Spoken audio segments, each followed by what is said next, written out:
There's so many rules in 40K, hundreds of events, and constant updates.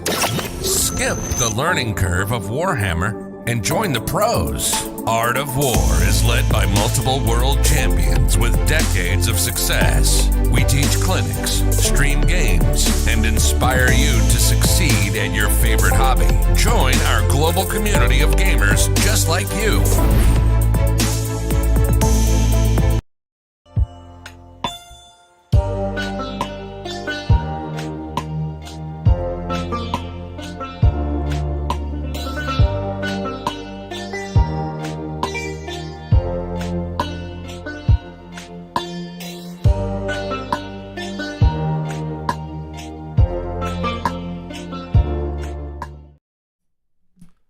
Hello everyone, welcome to a Hangout and Hobby, or Hangout and Hobbying with Jack and Seeks today. We're just going to be chilling out, we're going to be talking Tau for the most part, right, Jack? Yep. No, I've fully sold out, Seeks. Like, when I sell out, I don't half sell out. So, once I've decided, hey, I'm selling, I literally titled the list in Battlescribe, sold my soul for the dub. You got to do it. Right. These are crisis suits, okay? When are crisis suits ever going to be this good again? Weren't they good a while? I don't know. They were good. When Psychic Awakening came out, that's when they started to get good. Wait, they were your list. You took them to a super major. I know, but it was one unit. Now when were they good? Now I have an army of crisis suits. That's right, but, you know, our army of crisis suits, Siegs. Ours. Look at these. Anyway, I am also going to be repairing a couple of Custodes, glorious Custodes, who are unfortunately fallen off their base, but because I have to get them ready for just absolutely pantsing Nick on stream, you know. So what's the matchup tonight in the War Room? So the matchup tonight in the War Room is Custodes, Emperor's Chosen, versus some custom cult thing that Nick is working on for Gene Sealer cult. He's not playing his tournament list? He is. Apparently he's like, they let me change my list. And I was like, why would they do that? And he said, oh, I just misread the dates of list submission. Yeah, they changed their mind. So he misread. So he just misread the dates on list submission, submitted something well in advance, and was like, oh. Oops. Well, at least, so he changed it to custom, really. He changed it to custom, yeah. What's the change here?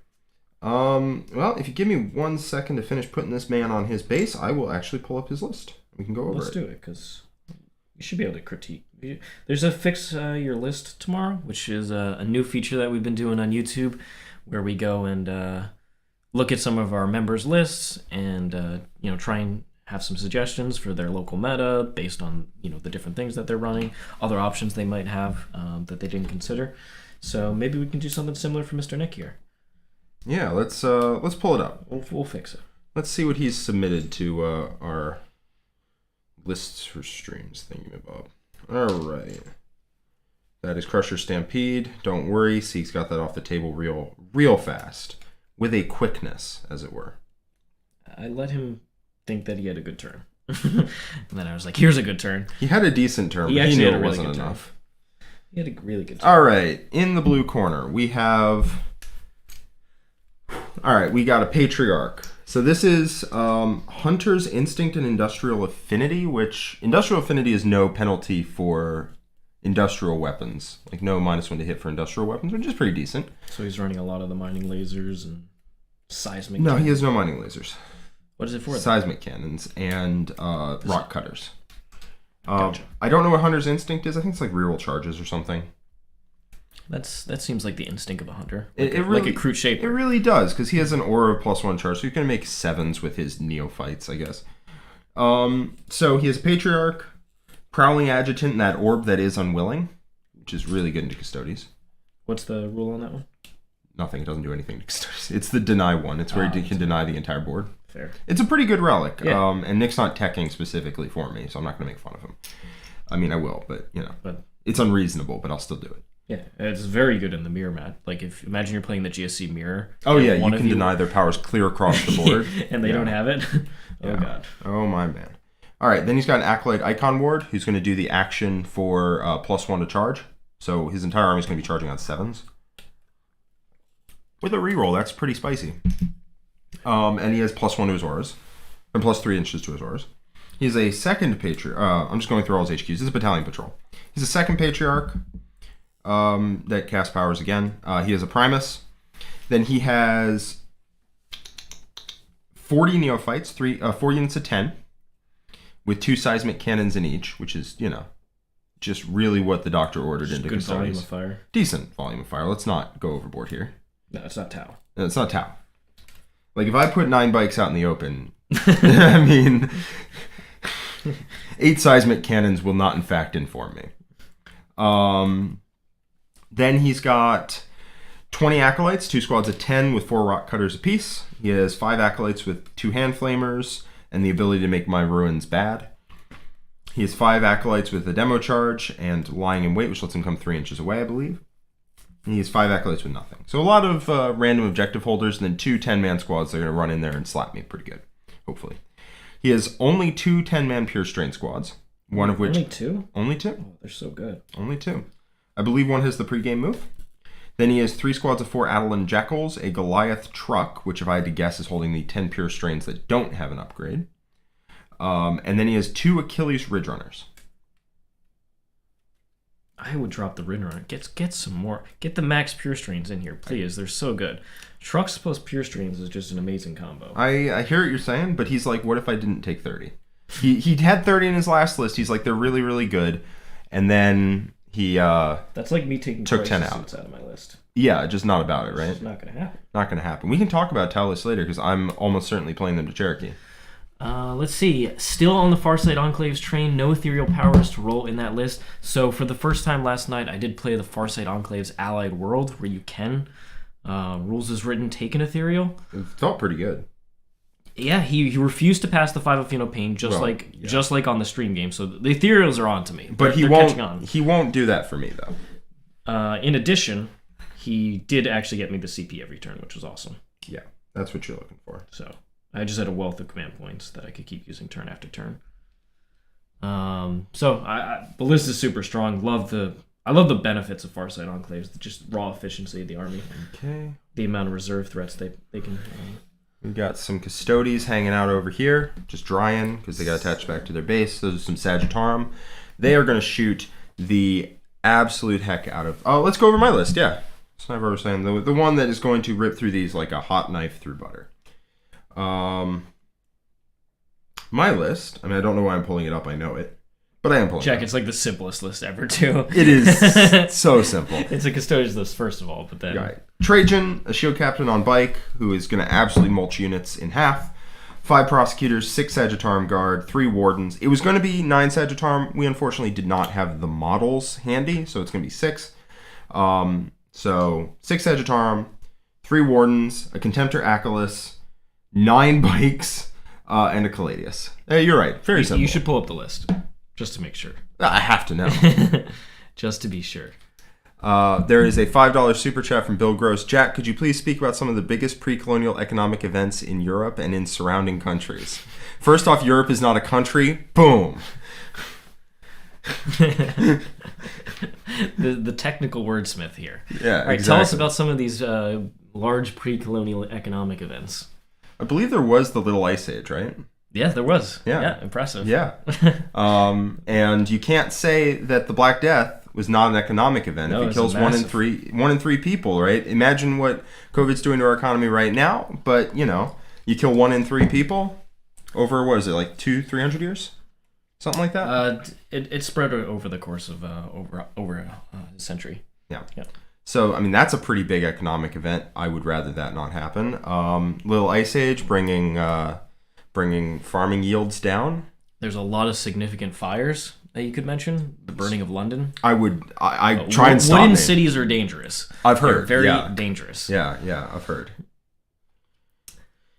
But you weren't here for when this started. What is it? But it used to be Lyle, and Bill has been a big part of it as well, is Nick would sit here with me, classic Nick and CX combo, and Nick knows nothing about history, whereas I know a decent amount. Are rumored to know something of history. And so both of them would just ask him super chats of fabulous things. Not always history. Sometimes it's like physics questions. Because Please. Nick is supremely talented at researching things on YouTube.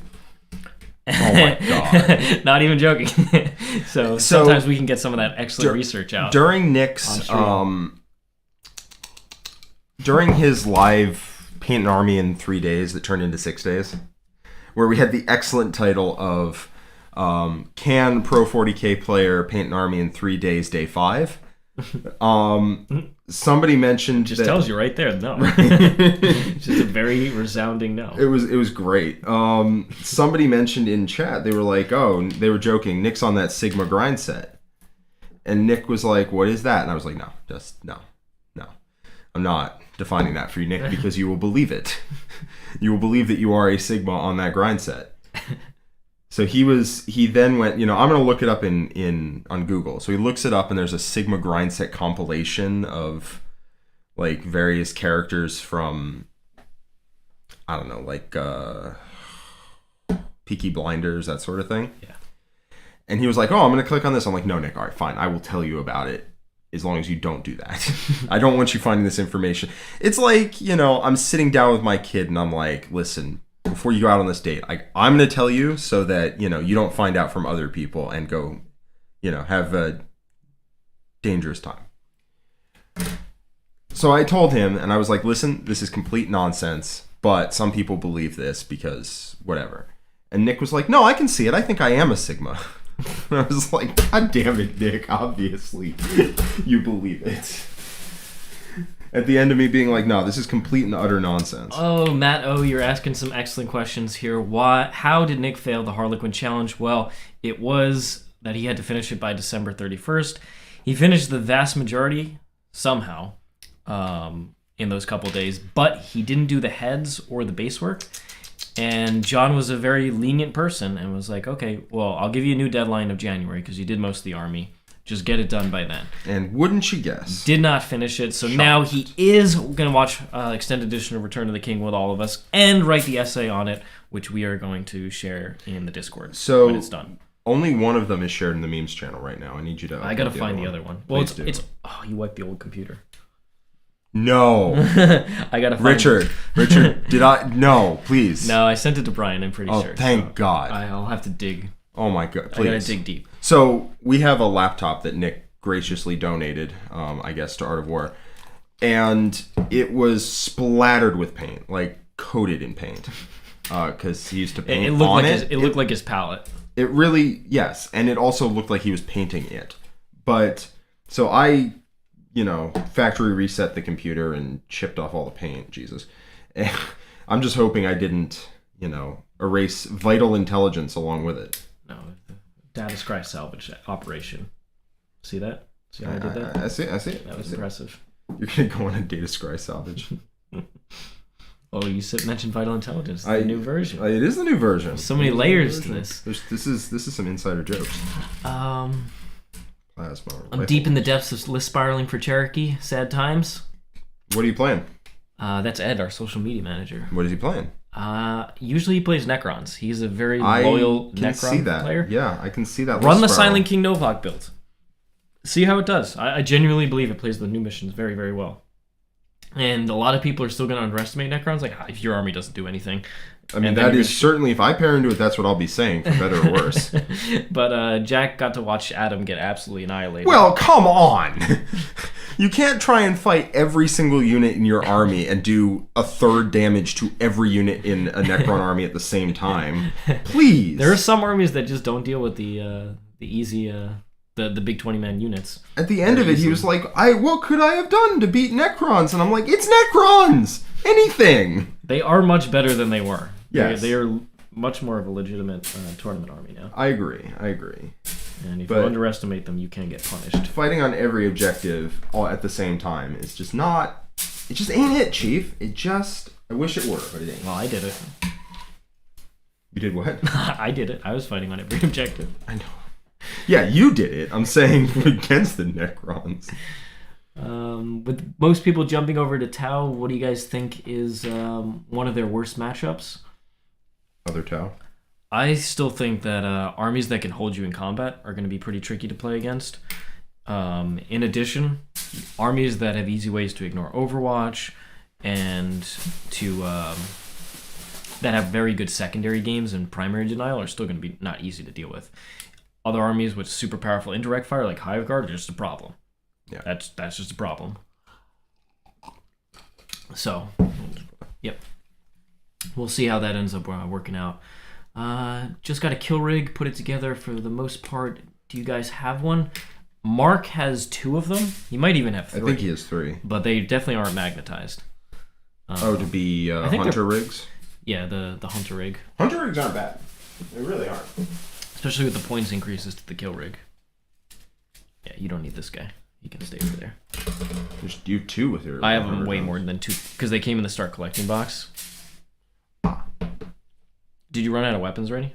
These are all the plasma rifles in that. Okay. In that bag. Yeah, there's not going to be any cyclic guns, I don't think. No, isn't that only in the commander kit? Yeah, that and airburst is only in the commander kit. Luckily, I have a lot of commanders. Yes. Oh, I'm all fuzzy. Siegs, fix it. I'm fuzzy. They couldn't see me wink. Just stay still. Let the camera refocus. Or you're just going to be a blur of Hawaiian shirt. Is that the Hawaiian shirt from LVO? It is. Oh, look at that. It's actually a pretty nice looking Hawaiian I shirt. really like it. Unfortunately, I'm too muscular. Or John's not muscular enough. So he had to give it to me. So is it okay to use the Caladius with Arachnus as a Caladius with Alistus? As long as they're all Caladius with the same gun, you're not splitting and you don't have one Caladius with one gun, one with the other, but they're modeled the same. As long as it's just one gun, people are pretty chill with that. Generally, I wouldn't take that to a tournament personally. Yeah, I always the go guns pure look WYSIWYG, very different. but You would probably be all right though. Just knowing people are usually pretty chill about it, as long as it doesn't feel gamey. I am still fuzzy. As long as it doesn't feel gamey, people will usually do it. If you have different weapons on them, if one of them is an Iliastus and one of them is an Arachnus, no. People will not be okay with that. Exactly. That's where you run into a lot of problems. How serious of a threat is Triple Storm Surge into the current meta? How does it do in the Talmir matchup? I mean, it shoots a lot. So the biggest problem is terrain density. If there's a lot of terrain, it's an 8-inch moving thing. Now it can benefit from Monka, and you can move it towards the middle of the table, but then it does get hit by everything. It's also giant. Doesn't benefit from skirring, so it doesn't get to live if an entire army gets to hit it. So that's kind of a problem. Yeah, it's more of a meme in my opinion, but it is strong. Like it can just table you. Yeah, against good players who don't go in line of sight, you're gonna have some trouble because that's all you do is shoot people in line of sight. But if you can see them, they're dead. Do Venatori get close to making it into Custodes list for the new missions? Potentially, I don't know. The fast attack slot is so congested in Custodes. Yeah, that's bikes are now so good. Bikes are so good. They got a points drop for like literally no reason. So I mean, no reason. They just wanted to be better. They wanted them to be better. I don't know. A good enough reason, right? Maybe playtesters were like this army, just doesn't quite have it. I don't know. I thought it was good from the start, but. What was I saying? I was saying, no, the fast attack slot is super contested. It's the reason you don't see Witch Seekers. Witch Seekers are very good. They're in the fast attack slot. That's rough, Chief. So it is hard to include things in the fast attack.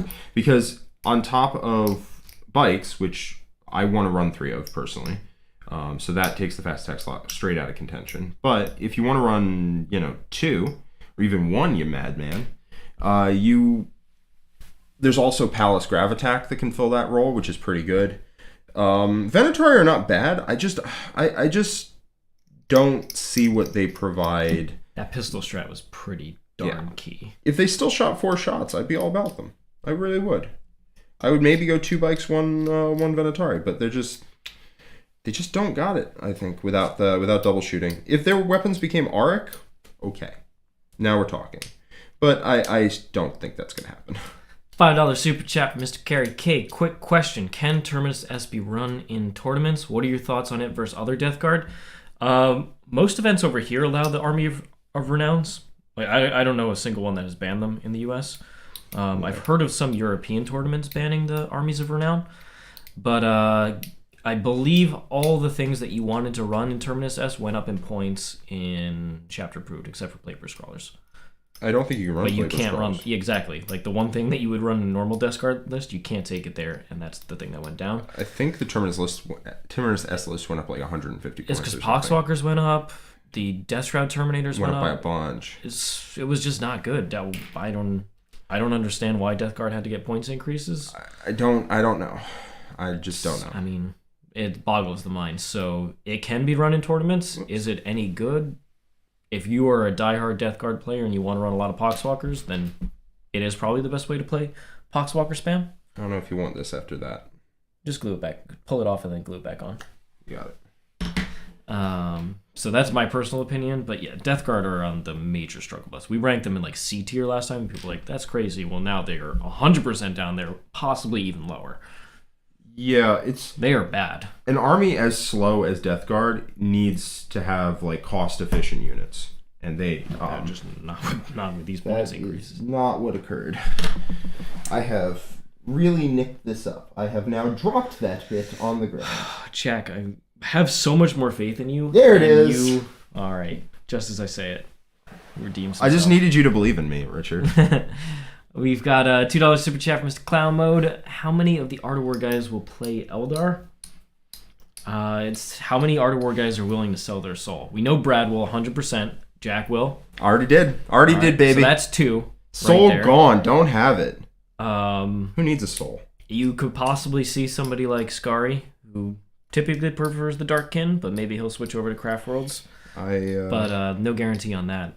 I met a devil at Nick, Crossroads. Of course, will go to Craft Worlds. He needs to get some wins somehow. Got to play the Broken Army. He got it. After Drukhari started getting nerfs, his win rate just plummeted. In the house, his win rate went from like 70-80% with Drukhari during their heyday to like 15%. What's the last game that he won? Pull it up. Seriously, I want to find out.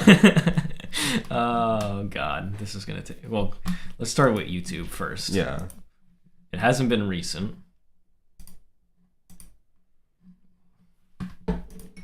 He ain't gonna win today. I tell you what. What armies has he been playing?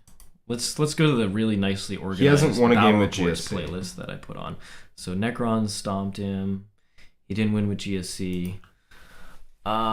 Did he beat Adam? Okay, let's. The Harlequins lost. He did lose to Adam. I was about to say let's not count that one, but we are counting that one. I think his last one was into your Tau, old Tau. Old Tau with his demon thing. Yeah, the 1 point win. That was 2 months ago. Oh God. Oh God. He didn't win the Apocalypse game? No, he didn't win the Apocalypse game. The War Room. He hasn't played a ton of games in there. So yeah, I think we can see him playing Eldar real soon. Yeah, so 3 people for sure. And then John is always that person who's like, I would rather just win easily doing Craft Worlds.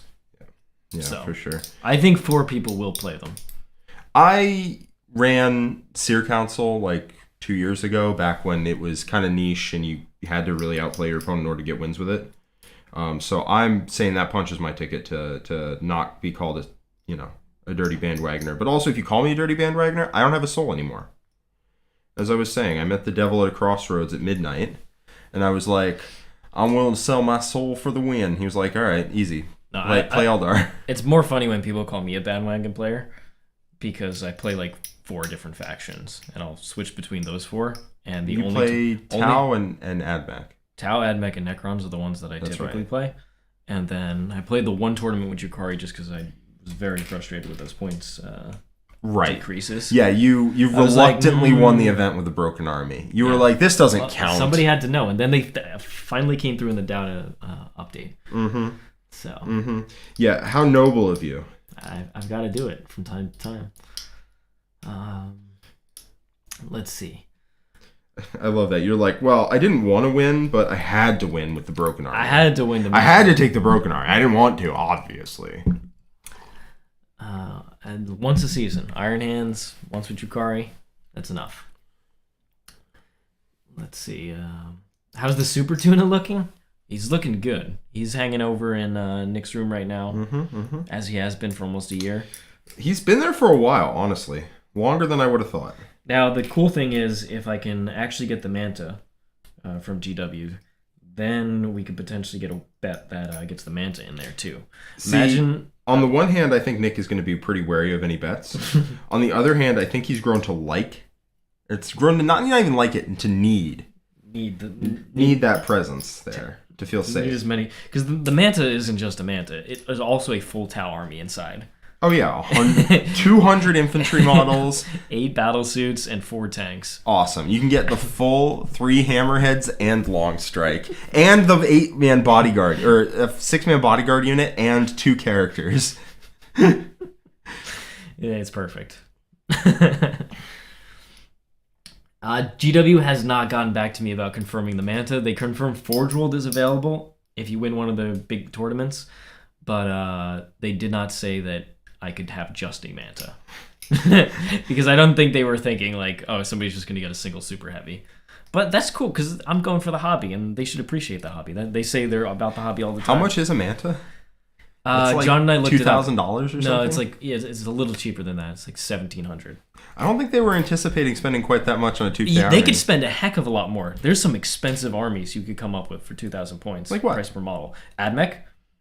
You could put 27 Sulfur Hounds in there, 27 Cerberus Raiders. You can get a billion. There was a guy who played. You can get a billion Iron Striders. John played a guy who was playing 27 of each Raiders and Sulfur Hounds. Those models were absurdly expensive, price per point. So you're mad they got nerfed. That's why. That's why you're mad. No, they already were before any points changes. But you could get a ton of Admechs, or I could just get a billion Breachers and Destroyers. Maybe they'll eventually. Maybe they'll get core. There's no way. Maybe they'll get core. No. And then we can have just Breacher spam again. I'd love to have Admech have the Drukhari treatment of like, well, we nerfed some things in there, so we decided we also wanted to throw in some buffs. Big buffs, not big just... buffs. Yeah, we're going to give them all core, and we're going to drop their points 10 points a model. Yep, perfect. We just want to see what this does to the metagame. Honestly, even then, they still might not make it past this Qatari stuff, but... Tau actually hurts Admech really hard. Yeah, the transports are mandatory now. But Mato with a $10 super chat is outflanking a loaded transport Rhino Novitiates. Just a terrible idea. Wonder if it could apply pressure on a flank or threaten to disembark OBSEC onto an objective if killed. Thanks, guys. You've been talking about a big Rhino Rush Sisters build, right? Yeah, so I ran Rhino Rush Sisters before the new book came out. It was pretty decent. Had play into Liquefier Dark Eldar, which is, impressive to say. And it seemed pretty good, and I kind of came up with another Bloody Rose list that has 5 Rhinos in it, 3 of them pregame move, 1 of them with the CP, 2 of them with Dominions, and is a lot of Flamers, and it has a lot of combat. So I actually think that could be pretty decent in today's metagame. I don't think the standard... I think John does too. He was actually quite impressed with... Well, he's not running Rhino Rush. He's running like 2 Rhinos. And he ran 3. I think his newest list has 2. Okay. And he's relying on just foot slogging to get there, which I don't love in Tau World. I don't love it. Now, maybe if he seriously thought about taking it to a tournament, he might include more transports, or maybe not. I don't know. But I know he doesn't like 5. He has like a visceral reaction having 5 Rhinos in a list, which, that hurts me inside. But when your opponent sees 5 Rhinos bearing down with like 2 squads of Dominions, 2 squads of Retributors, a squad of Sacrosants, and 2 squads of Novitiates and characters in there, like, woo, they're not having a good day. Normally, the thing you'd be worried about there, Matt-O, is the fact that you're going to have a parking lot jam in your deployment zone. The pregame move helps that a lot. Exactly. The Dominions pregame move, and then you have the strat from Bloody Rose, right? Yes. So all your Rhinos move 9. Exactly. So you can actually move them out of the way and also get them behind midfield terrain where they're actually putting pressure on starting turn 1. If your opponent decides they want to move up, they're eating Novitiates to the face turn 1, which is super helpful. Pure Bloody Rose is almost certainly the way to go. That's how I feel, yeah. So thanks so much for the super chat. Very much appreciate your continued support. But we'll definitely get Sisters back on. I actually want to put my Rhino Rush list on the board. I will say outflanking, not really what I want to be doing. We need the Flamers too. Oh, that's right. Tau Flamer's got a new lease on life. So I'll go back through. We need 5. Which is good, because I'm almost done with I have 3 Flamers here, so you really need 2 in there. There's more than that. I'll grab them. Okay. in case you want to run a flamer unit. It's Well, actually, the command where you need the prototype guy. We'll make a cool version for that. love that. Let's do like a twin linked version Ooh. on him for the prototype. I'm gonna leave these here, and you can position him. Here's 1, 2, 3, 4, 5, 6, 7, 8, 9, 10, 11, 12, 13 plasma rifles. Okay. That's good enough for one unit and some commanders, I think. Yes. So just pull out the 5 flamers, and then I'm gonna have you put his legs in, and then position him how you want. Something that looks good while I build the rest of them. Because it'll take time away from me building these guys. Yeah. All right. Pass more weapons over here. Clown Mode has a $2 super chat. Please go over Warcom Webway rules release. All right. Let's pull it up. Let's do it. I read it in the morning briefly, and it actually looked quite cool. Oh, sick. Because the Webway was one of the most useless. Well, all the fortifications, to be fair, were pretty darn useless. Look, there's the Exodite. Can we just go onto this Tau page and look? They're following a stealth suit team. It's super cool. That is so. I love stealth suits. Stealth suits are awesome. Oh. So here's the thing about Eldar. The way I like to play Eldar is just a lot of psychic nonsense running around the board, doing like 15 actions a turn, and not really doing that much, but like you piece together your turn. We'll see if that's how they play. Burst out of the Webway and straight into the thick of combat. Ooh, with that Codex does sound Eldari. fun. All right. That Here sounds we go. super non-interactive. Perfect.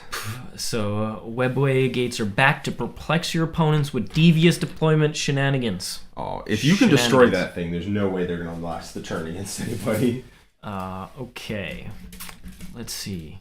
You read that right. These once fragile gates are now immune to harm as the terrain that surrounds them. They even provide light and heavy cover to your nearby troops and inspire them to stand and fight in the direst of circumstances. They can't be destroyed. All right. So that does answer my question there. Awesome. Yeah. Major defensive boost. Yes. Not being able to be destroyed is like the best defensive boost of all time. All right. Mysterious appearance. During deployment, when you set this unit up, it can be set up anywhere on the battlefield more than 12 away from the enemy deployment zone. And any enemy models, when this unit is set up on the battlefield, both its Wraithbone arches must be set up within 3 of each other. Once it's been set up, each arch is treated as an obstacle terrain feature with the following traits: light cover, heavy cover, unstable position, and inspiring for Eldari. Heavy, but you can't stand on it? Unstable position means you can't stand on the top of it. Heavy and light means you can be, you can't physically be on top of the arches. It doesn't have a base, I'm pretty sure. All you have to do is touch it to get light cover and heavy cover. Doesn't it have to have like area terrain in order to do that? I think it has like a base down there. Pretty sure it comes with the base. If it has a base, then yeah.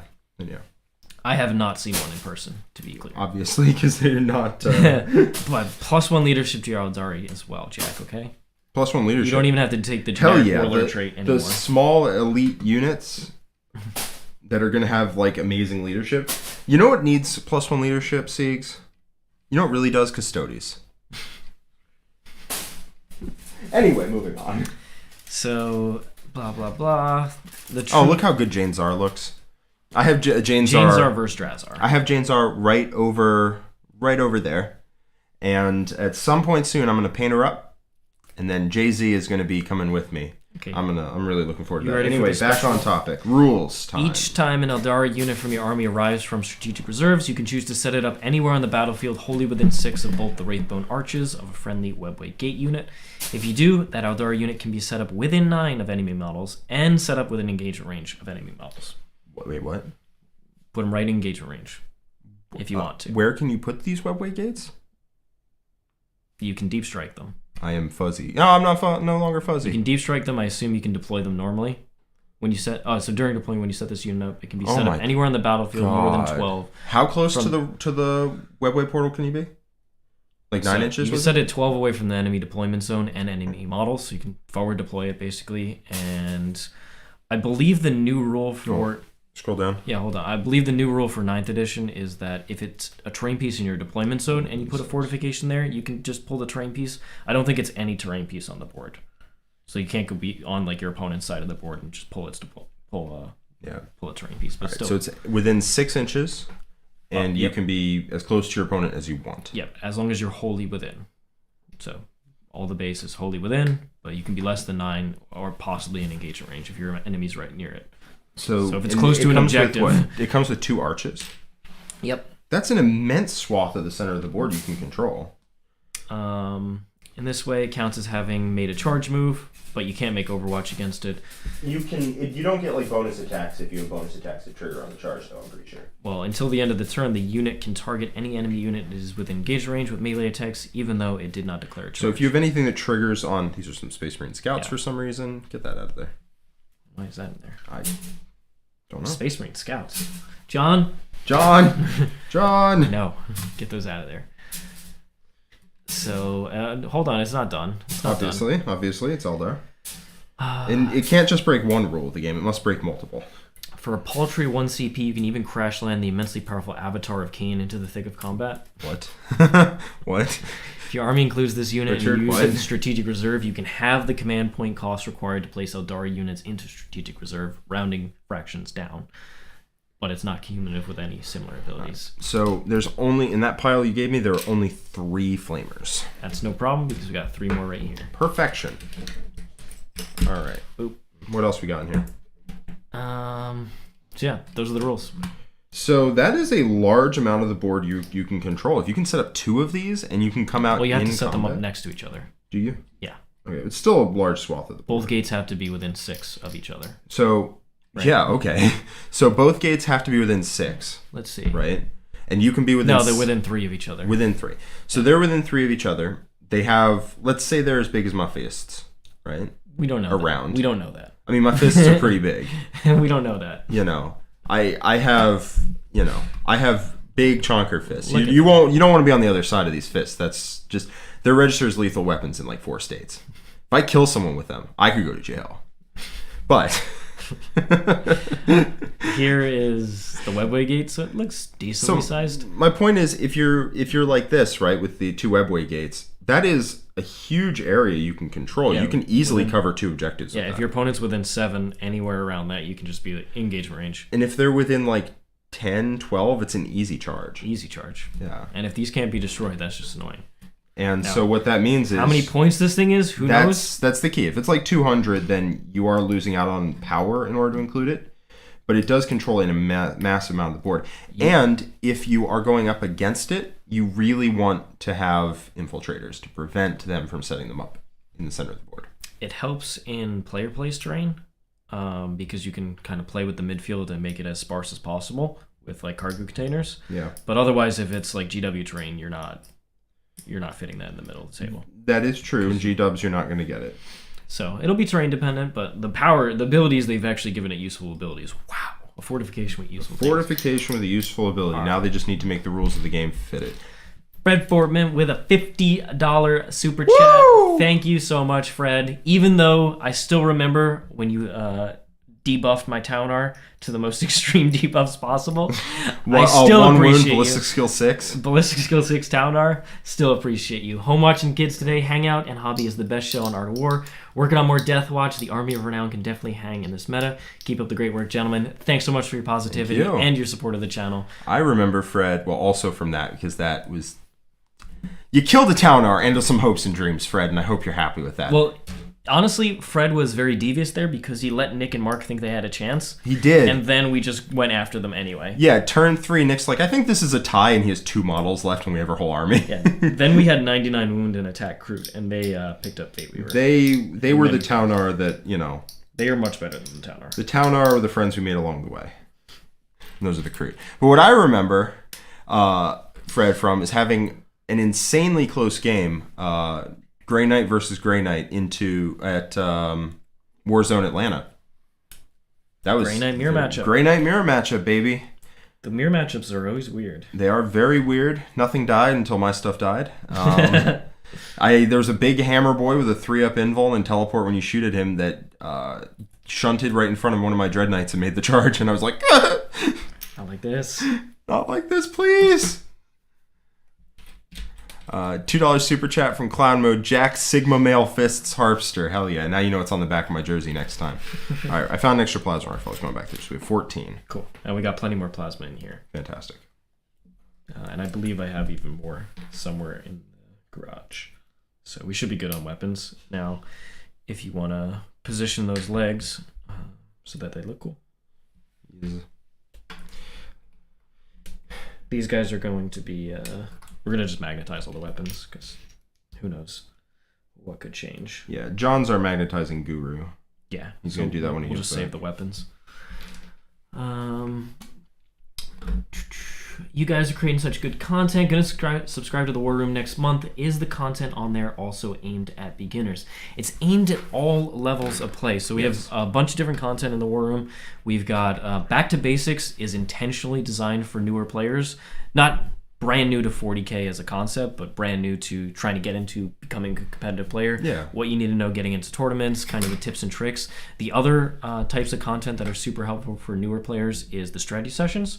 So right now Nick is doing a series on all the different missions and going through the brand new mission packet, each one, what kinds of things you need to be thinking about, what kinds of advantages you can get in those particular missions, and types of secondaries you want to build around, what lists play those particular missions well, and if you don't play it well, what kinds of things do you need to focus on. All that's very good. In addition, Meta Mondays. If you're just trying to keep up with what are the armies that we're seeing do very well at the tournaments, we have a weekly Meta Monday discussion that happens, kind of recapping all the events from the last week and the list that did well. So those are in there. We've also got the coaching matches if you want to just look at the fundamentals. They're very different from the YouTube games, which we just try and play as quick as possible, have a good time, enjoying ourselves, be entertaining. Yeah. We're not trying to pre-measure all the details and explain, like, here's all the minutiae of what we're trying to do. That's what we do in the War Room. Also, 3 games a week, it's kind of hard to take super competitive lists every single time. So the more fun... Yeah, we try and take different options there. Like for the Tau list, I was trying to take one of a couple different things instead of just the most efficient possible list. Whereas in the War Room, we take the most efficient list and then we talk about our thought process throughout. Yeah. Here's what I'm thinking this turn. Kind of what you want to do against a tournament player anyway is explain. Here's the precise steps. I'm giving out these buffs to these units. I'm going to be moving here, and getting these angles. Your opponent's going to be like, yep, you can get that, no problem. Or you need to 4 up on the advance to get there with your troops to contest this objective. You kind of, in that first couple minutes of your turn, you talk through, here's what I'm going to do. Let your opponent, know that these are the things you're going to work towards, and they agree that it's all good. And then you work from there. Like a top table game really is a conversation between two opponents. It really is. You kind of agree what's possible and what isn't, so that like when you go through your turn, you're like, can I get to this objective? You both agree whether you can or you can't. Because as a physical game, if you're playing a video game, the game enforces the rules for you. You can't physically do something that is impossible unless you're hacking. Yeah. You can't physically do something that is impossible. If you can't, if you're playing Hearthstone and you have a 4 mana cost card in your hand and you only have 3, you can't physically play the 4 mana cost card.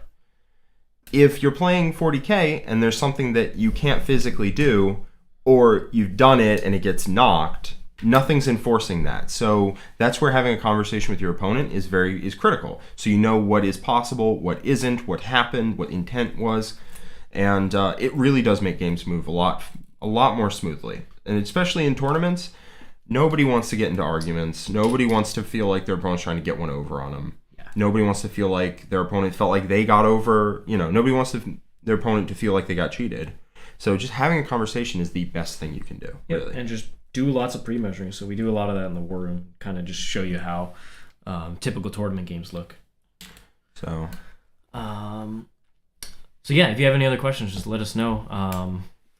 We got a $10 super chat from Mr. Jerry Smith. Do you guys think Tau Sept, Devilfish, and Hammerhead explosions are aura abilities and therefore have 9-inch range? If not, why would Bodyguard rules be auras but explosions be not? So, in the main rulebook, they define some things. They say even if it doesn't have the aura tag, there are some things that are auras. Here are the characteristics of them. Yeah. That is a weird sentence to have in the rulebook if it's not going to be used. And then they've also shown in books that come out that they're still inconsistent about what is an aura and what isn't, even in rules that are released after auras were a thing, because lol GW. Yeah. So at that point, you have to start looking at it with some discretion, because GW doesn't really... The consistency is not there. The consistency is not there. These are not legal contracts. So when you're looking at what is an aura ability and what isn't, you do have to use some discretion, because it's very clear that things that aren't how do I put this? Not just the things with the aura tag are auras. It's clear that there are things out there that don't have the aura tag that are auras. My guess is that they put it in there specifically because 8th edition codexes did not have an aura tag, but there are auras in there. Yeah. And they weren't going to go back through and put aura tag on every single ability in an FAQ. But the problem is they've been recently coming out with things where in the same codexes, some things that are defined as auras and some things that don't have the aura tag, but then are still auras, like are later defined as an aura, or it's super inconsistent. So two things are clear. One, there are things out there, even in new books, that are auras, even if they don't have the aura tag. And B, not everything that doesn't have the aura tag is an aura, or is not an aura. Not everything that doesn't have the tag is an aura. So you have to, if that wasn't, too unclear. There are things that don't have the tag that are auras, and there are things that don't have the tags that aren't auras. And at some point, you have to make the distinction between the two. And that's basically what TOs have done. Yes. So no tournament is explosion rules as an aura. Yes. So that just makes it super easy because the only thing that matters is actually what's played at tournaments. Yes. You guys, if you're just playing a casual game at home, agree with your opponent, whatever it is. But if you're at a tournament, the TO is going to make the decision, or the head judge who's there. And no big event has actually ruled that explosions are auras. So none of them are being extended. However, there are aura abilities there are bodyguard rules that have aura tag, right? I don't believe so, but there are ones. I thought the Space Marine one had the aura tag. I'll look it up. I know the Sisters one doesn't, the Tau one doesn't. But they've been ruled as auras. Yeah. And also, there have been plenty of things in new books that are auras and don't have the tag. Is it the Death Guard one that has the aura tag? It could be. Very inconsistent rules writing, which causes some problems sometimes.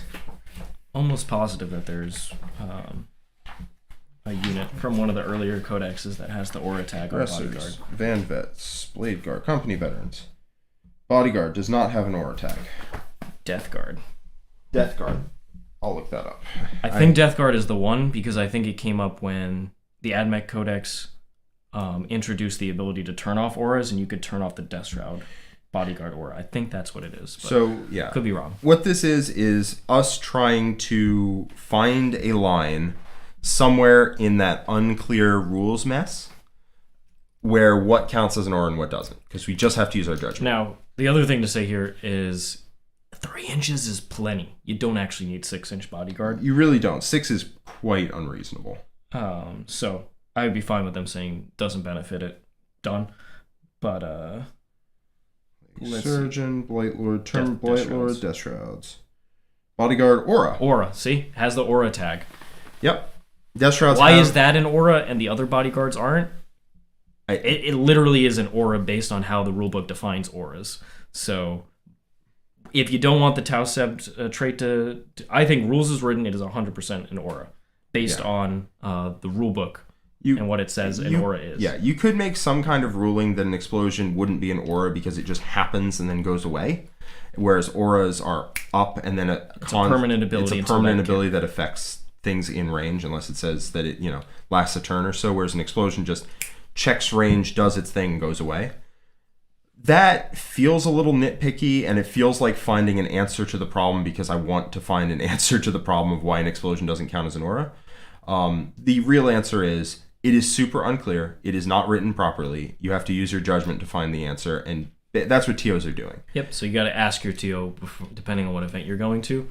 But for instance, if I was running an event, I would say that it is an aura ability and it was able to be extended. Now, they can FAQ that, and I think they should, because first of all, Bodyguard is just so massively abusive already. They need to fix it.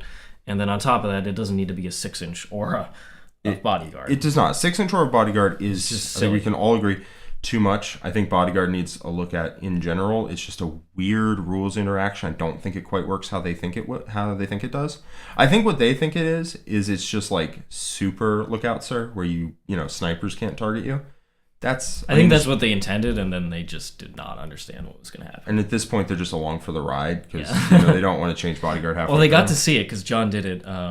Did the Bodyguard abuse at the Orlando tournament, so they know. They know. Well, the Slits Nurgles with Archons too. Yeah, you just stand in front of the army like, "What up, nerd?" Like, oh, cool. I do think there does need to be some kind of way for shooting armies not to just blow you off the board. And I think the key thing is bodyguard and indirect need to be addressed at the same time. Yeah. Let's see. We got a 20-pound super chat from Keith. Thanks so much, Keith. With Tau Mirror and your FSC list, how are you taking apart a first-second turn against double, triple breacher, devilfish push without losing much screening? Lots of breachers out there at the present. Guess what, Keith?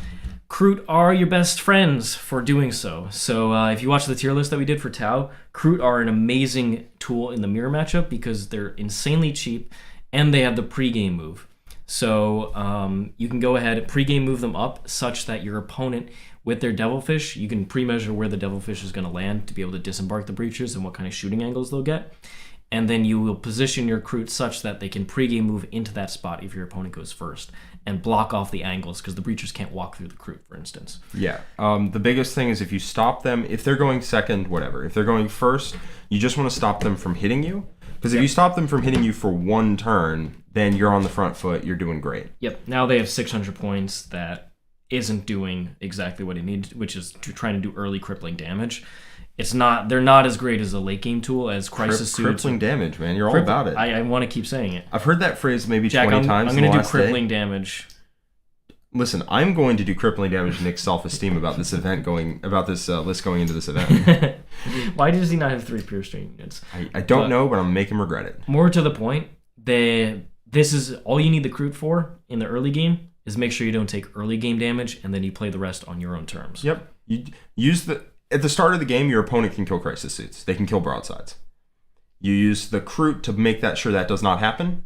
And then by the time it's turn 3 or whatever, your opponent has been killed out of the ability to functionally deal with Crisis Suits and broadsides, and then your Crisis Suits and broadsides run the table. Because they have, with all the triple Devilfish with triple Breacher units, possibly Pathfinders in there, possibly the Fireblade as well, it's a massive amount of points.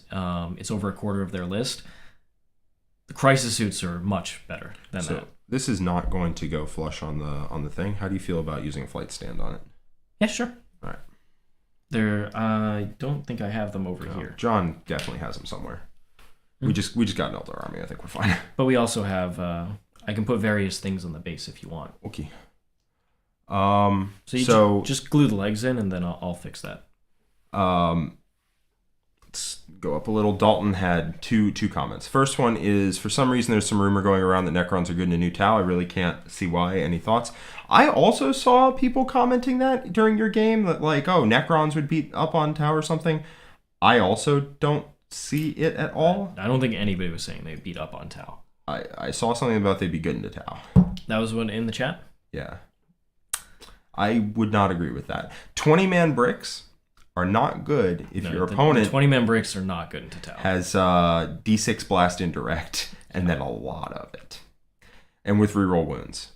It would be a shame if you never got to Resurrection Protocol or anything. You wouldn't. You wouldn't. Trust me. You would die in one shooting activation, and then that's it.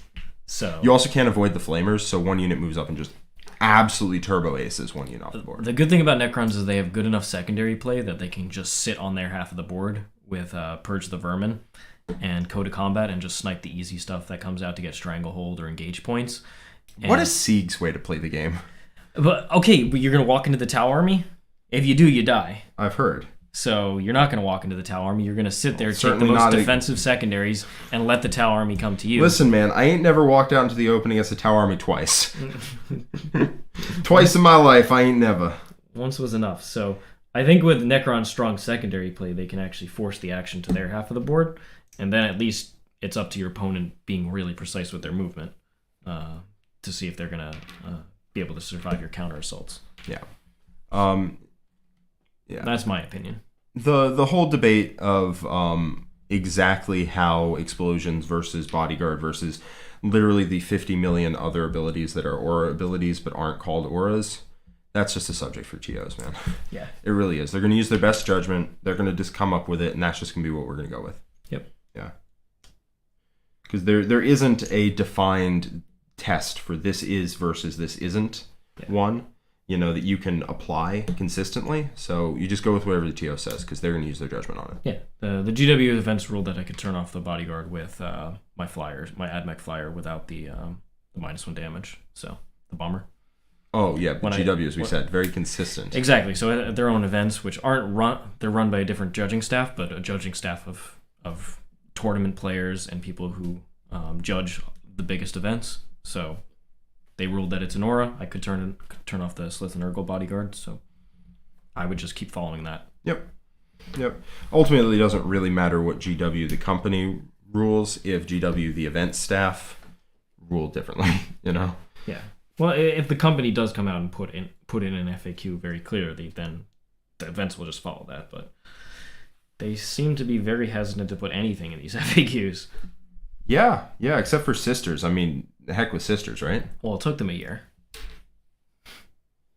Well, yeah, but then they ruled against Sisters on everything. You saw that, right? Yeah. It was disgusting. Hated to see it. I didn't mind. I sure you didn't. No, I actually like playing against Sisters. It's a fun army to play against. It is. Matto says, $5 super chat. You're not going to walk into a Tau army with that attitude, sir. That's right. Negative thinking yields negative results. Here's the little fiddly bits? Yeah, those are their knee pads. Have these been trimmed? You can trim them a little. I just cut them out for you. Nice. Let's see. $5 super. Oh yeah, you got that. Mm-hmm. How much better is the Necron OBSEC Dynasty build these days? I think the buffs to Necrons benefited benefited Novak by far. Yes. The most. Because it's actually trying to do damage, and Core lets you do more damage. The game is also far more lethal than it was back when that Dynasty was good. Yeah. Which means that you can't just run into the Sound Blurry again. You can't just run into the center of the board and exist with OBSEC at people. They will kill you. Yeah. And you just don't have enough units to trade. The lethality of the game is much greater than when the OBSEC Dynasty is just trading turn after turn. Now you will just get tabled because the OBSEC list does no damage. Yes. Your opponent, just assume your opponent's whole army is going to exist the game. And that's why I always preferred the Novak build, because it auto wins the mirror matchup. You have OBSEC on your stuff? Well, I got OBSEC on mine, and mine kill you in combat. All right, so you're going to get a 12 for one turn, and then you're going to be 2 dead to score objectives. Yeah, it's going to be awesome. My whole army destroys yours easily. Yeah. No, you at this point in the game, you can't let your opponent tee off on you for 5 turns. You just can't. Period. You will die. You have to, if you're going to exist, in the center of the board, you are going to have to reduce the damage that's coming back at you as the damage comes out of your opponent. You just are going to have to. Otherwise, you're dead. It doesn't matter what army you are. Modern good lists will kill you if they get a couple turns to just tee off. So. And now Eldar might be teeing off out of a Webway. You love to see that. You really do. I'm sorry, let me rephrase that. I love to see that.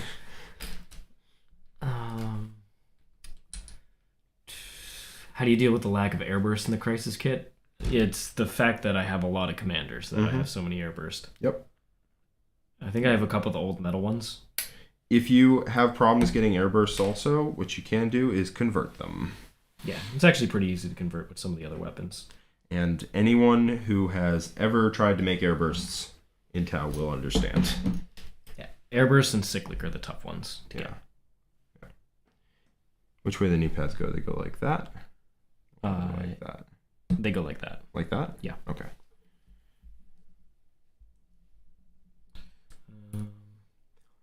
Do we think that Vanguard vets are still the best melee unit for Space Marines in competitive lists? I think there's plenty of chapters where they are the only good, really, melee unit, which is a little on the unfortunate side. They are kind of the only good one. But they're not bad. They certainly aren't. Having a 2-up armor save, they're kept alive not really by their 2-up armor save, they're kept alive by their speed. They're where they need to be to avoid getting hit by your opponent. And then they have a 2-up for when they are getting hit, makes it a little easier. Honestly, I think one of the biggest things that Blood Angels have is that they have a wide variety of fast melee threats. Because I do think Death Company and Sangard are better than Vanguard vets. So Yeah, Vanguard vets are fine. They have some problems now, I would say. Anything that turns off rerolls, just... Metallica, baby. Oh boy. Custodes do not die to Vanguard vets. It's unfortunate. So that's not great. Whereas Sangard and Death Company can still kill their way through some Custodes. Because they don't rely on rerolls as much. +1 to wound is pretty good there. +1 to wound is pretty good, which, and you also have the sheer number of attacks, which lets you get through their defensive mechanics. Whereas if you have not that many, if you have 4 attacks, right, with Lightning Claws and they turn off rerolls, oh boy. If you have 5 attacks and you're wounding them on 2s, then they have to spend both defensive buffs, which means they can't spend it anywhere else, and you have more combat units. Basically, I'm talking about Blood Angels. I like Blood Angels. What do you want me to say? Yes, if you're running anything that isn't Blood Angels, Vanguard Vets are still the best combat unit in Space Marines. Wish they got a bit of a points drop, but apparently what Space Marines needed was a points hike. I was not aware of this, but GW knows all. Well, just be thankful you weren't Death Guard. Every day.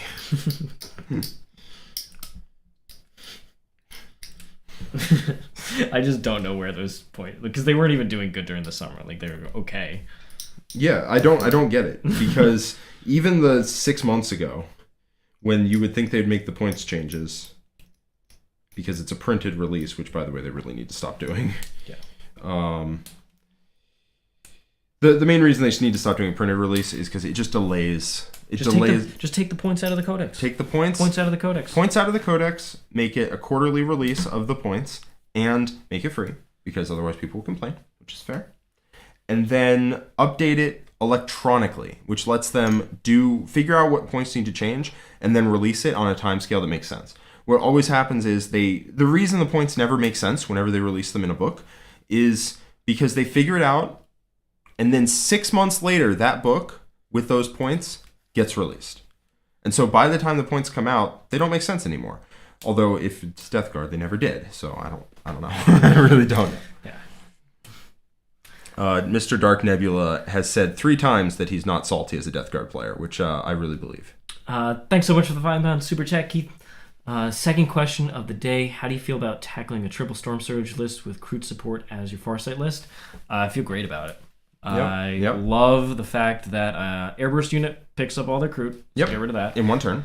And then I have units in reserve, really powerful drop zone clear units that are going to come down behind a terrain piece, full rerolls to hit and wound against their Storm Surge. And even if it doesn't finish it off that turn, maybe a commander can.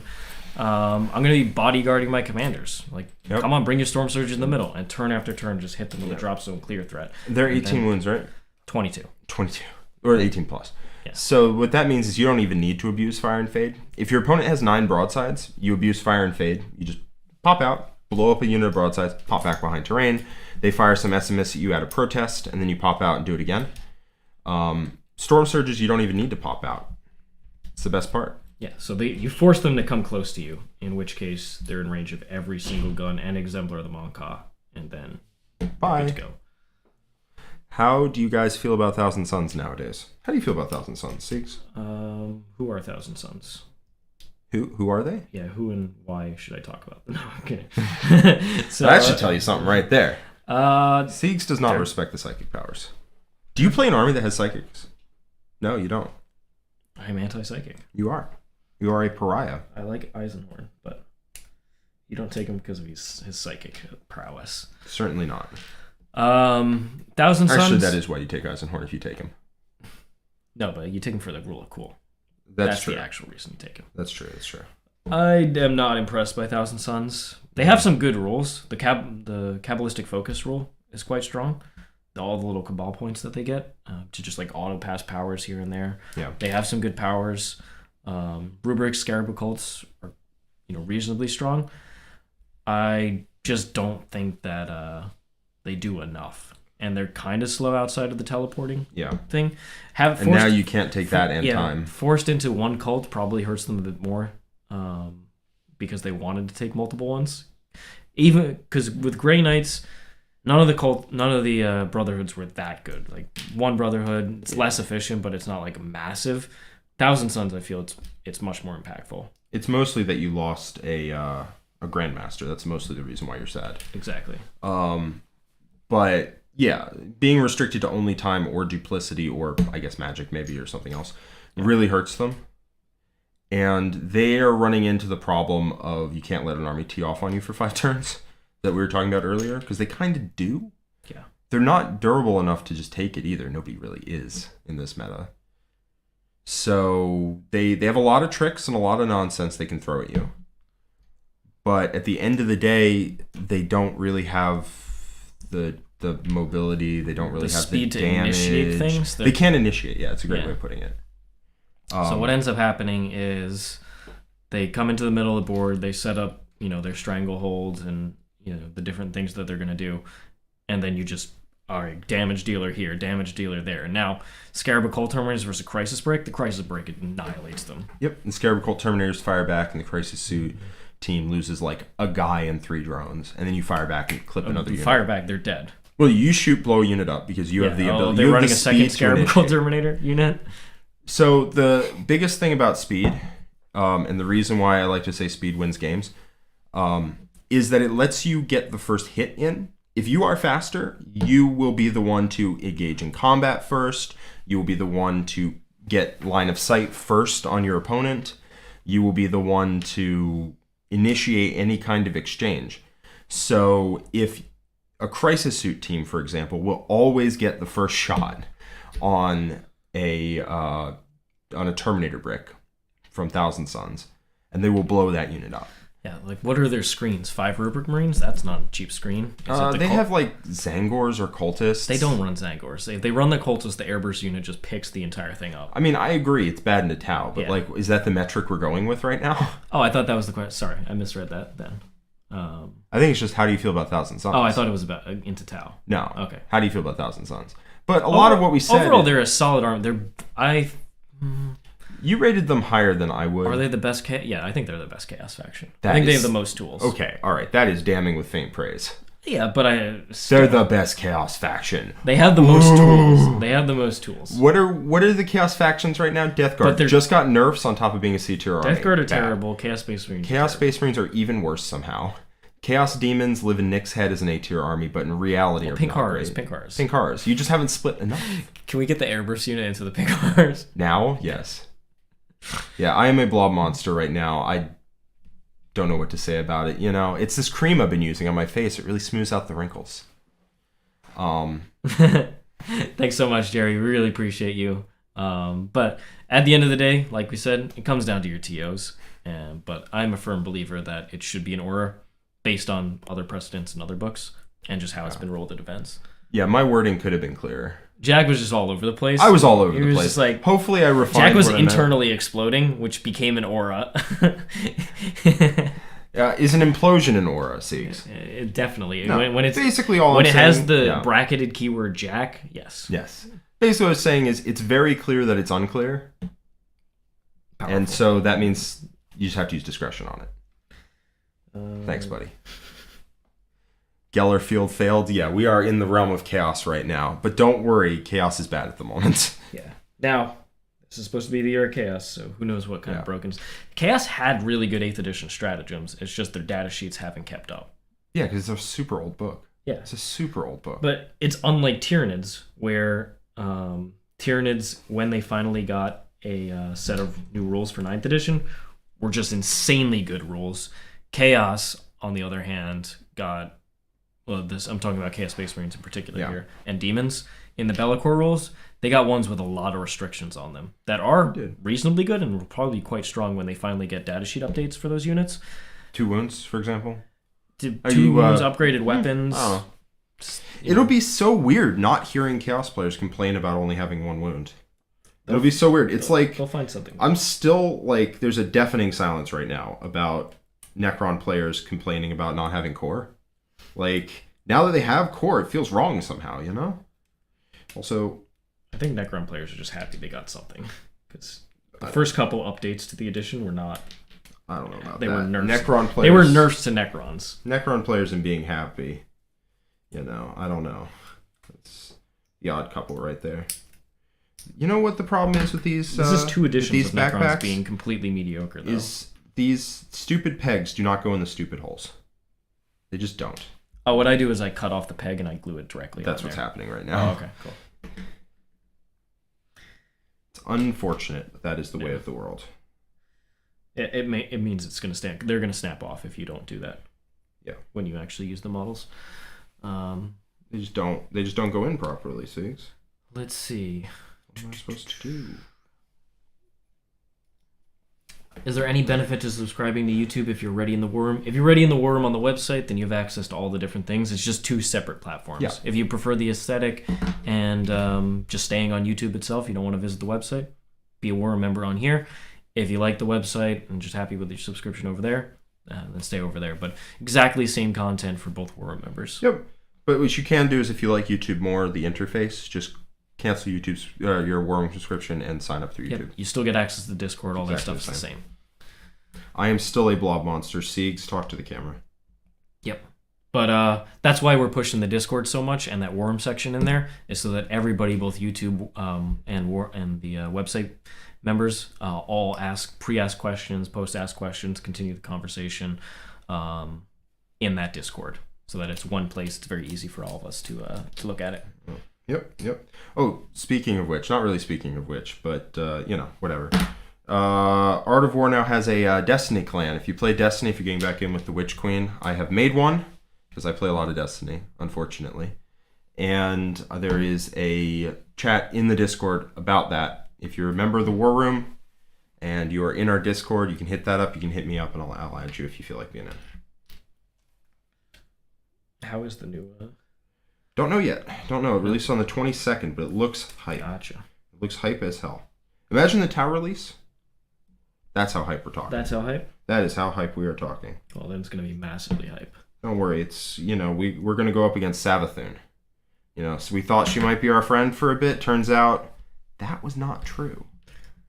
We helped her out. Now she's not helping us out. It's a whole thing. If you're looking for the join link for Discord and you signed up via the website, it's going to be in your confirmation email that you got. Mm-hmm. Along with a video of how to use our website. Exactly. Which, not unuseful. Yeah, it just shows you how to access all the different types of content on there. And it's John and I just sitting down and walking through a short little video. We're going to do one again when the new website launches. I am a Warlock main, buddy. You started out as Hunter in D1, right when Taken King dropped. That's how long I've been playing, like 7-8 years. Almost pretty much as long as I've been playing 40k. And not quite though. But recently, not even recently, ever since D2 I've been a Warlock main. D1 I switched over, started playing a little Warlock on the side, and I realized I kind of like it.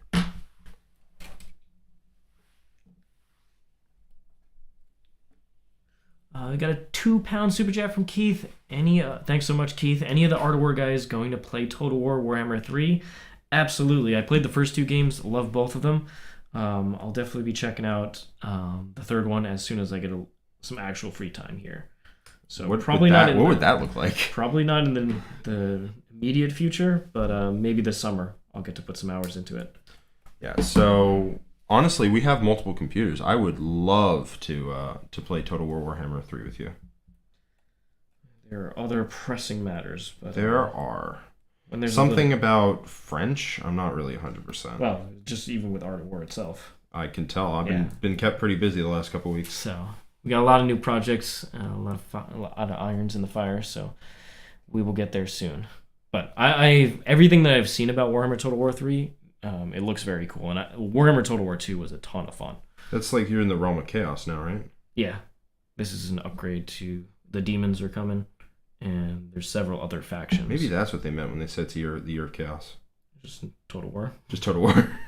I mean, the Total War game was massively popular for them, so they might be like kicking themselves a little bit that they don't have that Forge World, Old World stuff available. Yeah. I wish they stayed with the Old World. I used to play a lot of fantasy back in the day. Yeah. That was my play aroundy game. Did you play elves? I did play elves. Played the high elves? Played the high elves. I know it was my have fun game, but like I play all my games to tournaments basically, so that's how I enjoy playing tabletop games. But this was my like more have fun one. I still ran the Silver Helm bus with Banner of the World Dragon and a Death Mage at the front. And yes, it was exactly as degenerate as you're picturing. What did you play any other factions? No, because I played multiple factions just fun. in 40k, and I was just like, here's my hives. No, in Total War Warhammer 2, I like playing Tor of Res, so Altharian's faction. Oh, okay, so Grim elves. Warden. Elves, So yeah, elves. high elves there. How does? Don't worry about that. Okay. We'll magnetize the weapons first, and then worry about putting that The on. shoulder pads. All right. Yeah. There's a crisis boy. Yep. If you wanna, Put this the is head the on. next Anyway, one. keep talking about Altharian. Where's their head, by the way? I'm saving the heads because that doesn't need to go on right now. All right, Altharian, go. So I like playing him, Cetra, the Imperishable. Tomb Kings. So fun. He's so fun in Total War Warhammer 2. When you get all the big constructs. Where's his cod piece? I didn't cut it out. No, I need his cod piece. Okay. Give it to me. It might Siege. actually be on the other piece. Yeah. So it must be on the other sprue.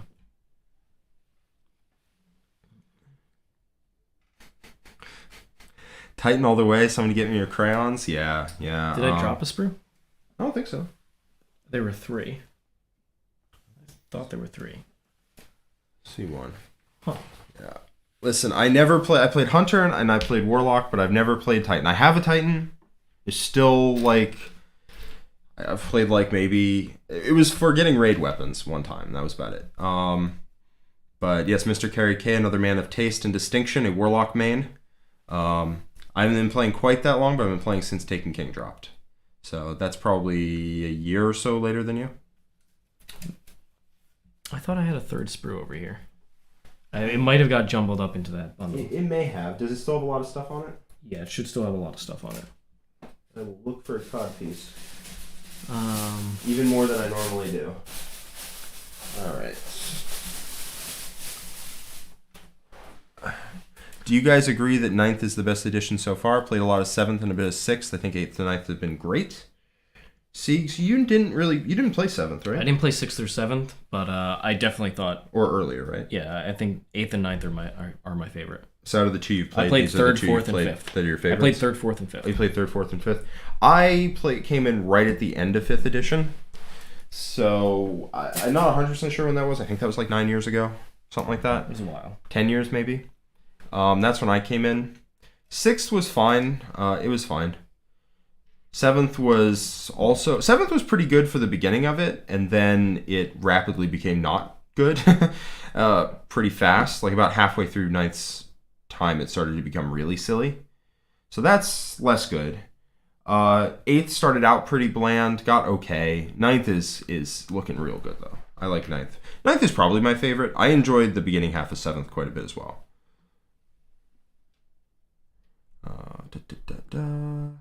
Hope Guos are T10 in the next Chaos Demons book. Got a full Nurgle force waiting on the sidelines. Oh boy, that would be a thing, wouldn't it, Seeds? I mean, I wouldn't be surprised to see some sort of buff for them. Maybe what if they just give the 4 up Feel No Pain?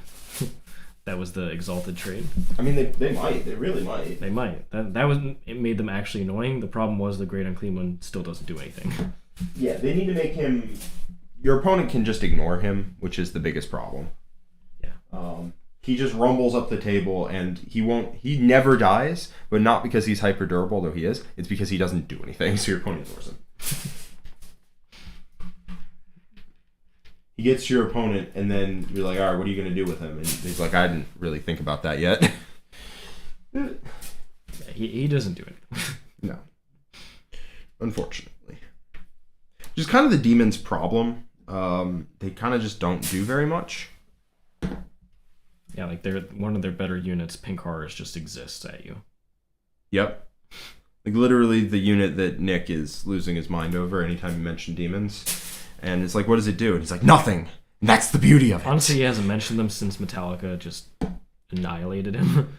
He hasn't, although he's going to be putting it into the Space Marine Recon Force. It's going to be great. It's perfect. Yeah. 7th ruined by Skyhammer. Really, I think the point when it started to go downhill was Angels of Death. Those psychic powers were insane. Electro displacement, whatever the terrain one was, where you could spin it around, spin 3 knights into your opponent's army, like a Lazy Susan of Death. That one was super weird. The reroll all saves one was not okay. Like, 7th, back when the only defensive power you had was Invis, was fine. 7th, when you had Invis and Forward Feeling Pain and reroll saves and Electro Displacement and all these formations that give you super rules, was like, no, stop, it's too much. Free transports did not ruin 7th. Free transports was what that army needed to be competitive in that game. You forget, Space Marines were terrible. They were so bad. And they got free transports, and now it's like, ooh, MSU transport spam. And it got completely cut out of the game by the more oppressive Death Stars that came out like a bit after it. Death Stars, I think, served an important function, and this is not going to go over well. This is my r/unpopular opinion. Death Stars served a function, and then they went wildly out of control in the second half of 7th edition. Not debating that, but they served a function when they were, like Screamer Star or some of the other Death Stars that wouldn't just literally charge every corner of a board turn 1. They served an important function, one that is missing in the current game. And that is, what they would do is they would tell your opponent, you can't just divide your army by guns, and then, divide 2,000 points, or 1,850 at that point, by weapons, and just damage output at your opponent and call that a day. Right? They made your opponent have to have some plan for playing the mission, because they couldn't just guarantee they would just table you if they shot you. So I think the secondaries have helped with that. They have. I think some of the really, again, Especially r/unpopular opinion, I understand. But I think really, really tame Death Stars would be good for the game. Super tame ones. I'm not talking Puppy Star. I'm not talking Crusher Star or whatever. I'm not talking any of the million words followed by Star. Beast Star. It's something like Screamer Star, where it doesn't output a ton of damage. It's not good in combat, but it just exists and is fast and has support. Solid. It was actually good for the game. But, the stars that, again, would charge you turn 1, be completely unkillable, charge every corner of the board, 75 puppies in one unit with a 3-up rerollable invuln 4-up, feel no pain, you can only hit them on 6s, couldn't fire blasts or flamers into them. I'm not saying that's okay. Don't get me wrong. But I think some of the more tame Death Stars, not even like Death Star with like a rerollable save or whatever, just something that's really where guns isn't the answer. Something where guns isn't the answer would be great for the game right now. If you were trying to run Tau at the 1,000-point list, I don't know what the meta is at 1,000 points, but I probably would run one minimum bodyguard unit, a big crisis unit, a commander, and just some cheap units, and just try and make sure that my main crisis unit never dies. Yep, a crisis commander, a crisis unit, like maybe bodyguards. Yeah, that's 2-man bodyguard. 2-man bodyguard, and then an airburst unit, and then a bunch of Crute and nonsense Crute hounds. Yeah. That'd be great, 1,000-point list. And then the weird interaction when CSM could use Sanctic. That's nothing. Grey Knights could summon demons. Grey Knights could summon demons. In fact, it was the best way to play Grey Knights. Mr. Gary K with a $5 super chat. When Warhammer Old Worlds returns, will Art of War be competing in events for it? I mean, I would definitely think if they get updated models that look awesome, I'd be very tempted to make a Tour of Rest army or a Tomb King's army. So. I would love to. Yeah, I sold my old Bretonia too. I like Bretonia. Bretonia's dope. Yeah, I sold my old. I want to say Eldar, but it's elves. I sold my old High Elf army because it looked like garbage. It was not. This was before I even knew how to paint, and I still don't really paint that much. But it looked terrible, so I sold it, got rid of it. I'd love to start a new army with new models. I think that'd be awesome. I think it'd be so cool. All right, well, we do have a Wargame game that we need to get ready for, Jack. You are playing the Forces of the Adeptus Custodes up against Nick playing his tournament Genestealer Cult list, a matchup we haven't really played too often. Custodes have amazing tools. We did put it on the board against John's GSC. That is right. And that was a very tame early. That was like a very first drafty type of list. Yes, now Nick has 2 units of Genestealers. Otherwise, the list is actually fairly similar. He has less shooting than John had. Which I think is important. Yeah, and he has an extra unit of Stealers or something. He doesn't have Metamorphs, so when my Bite Captain goes in and murders an entire unit, it doesn't get to hit me back. That's pretty fun. So I think it's fairly favored for Custodes, but we'll see if Nick can pull some Nick magic as he's known to do. Well, he's bringing it to a tournament, so he's going to need to be prepared for Custodes. He better. All right, well, that's coming up in the War Room. Thanks, everybody, for joining us. Tomorrow on YouTube, we've got the Fix Your List that we've been doing for members. Brand new feature. Check it out. And then we've also got a bunch of clinics coming up in the War Room, like the Gene Stealer one. And I believe there's one more tomorrow, right, that you're doing? Is it Space Marines? What is it, the clinic? I'm not 100% sure. All right. Well, if you check out our weekly schedule, you'll see all the content that we're putting out. Yeah, lives in the here and now. Yeah. But appreciate everybody hanging out with us. Appreciate all the super chats. We've got a lot of cool, exciting things we're going to be announcing soon, so stay tuned for all that good news. If you like this type of content, let us know below, and we will see you next time. Check out the War Room, because we're going to send you off for a commercial talking about all the awesome stuff we do in there. Bye-bye. See you next time. There's so many rules in 40K, hundreds of events, and constant updates. Skip the learning curve of Warhammer and join the pros. Art of War is led by multiple world champions with decades of success. We teach clinics, stream games, and inspire you to succeed at your favorite hobby. Join our global community of gamers just like you.